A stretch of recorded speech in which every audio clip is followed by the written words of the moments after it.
হযরত আলী রাদিয়াল্লাহু তাআলা আনহু থেকে বর্ণিত, নবী করিম সাল্লাল্লাহু আলাইহি ওয়াসাল্লাম বলেন, ইযা কানাত লাইলাতুন নিসফি মিন শাবান ফাকুমু লাইলাহা ওয়া সুমু ইয়াওমাহা।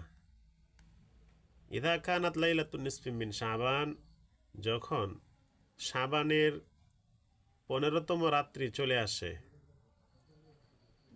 তখন ফাকুমু লাইলাহা ওয়া সুমু ইয়াওমাহা, তোমরা রাত্রিবেলায় ইবাদত করো এবং দিনের বেলায় রোজা রাখো।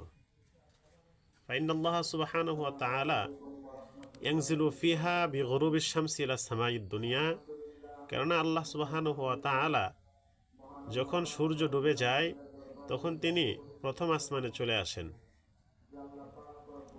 ফায়াকুল, তারপরে আল্লাহ পাক রব্বুল আলামিন বলতে থাকেন, আলামি মুস্তাগফিরিন ফাগফিরাল্লাহ, তোমাদের মধ্যে কেউ কি আছো যে ক্ষমা প্রার্থী, ক্ষমা চাইবা, আমি আল্লাহ পাক রব্বুল আলামিন তাকে ক্ষমা করে দিব। সুবহানাল্লাহ।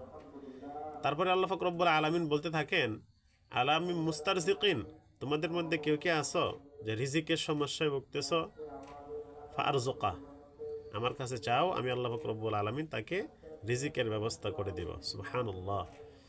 তারপরে আল্লাহ পাক রব্বুল আলামিন বলেন, আলামি মুবতালান ফাউআফিয়া, তোমাদের মধ্যে কি এমন কেউ আছে যে সমস্যায়, বিভিন্ন রকমের সমস্যায় নিমজ্জিত, সমস্যায় ভুগতেছ, আমি আল্লাহ পাক রব্বুল আলামিনের কাছে বলো, আমি আল্লাহ পাক রব্বুল আলামিন তার সমস্যাগুলোকে সমাধান করে দিব। সুবহানাল্লাহ।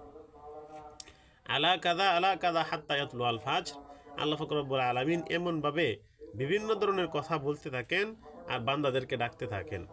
সারা রাত্রি আল্লাহ পাক রব্বুল আলামিন ফজরের আগ পর্যন্ত এরকম ভাবে ডাকতে থাকেন।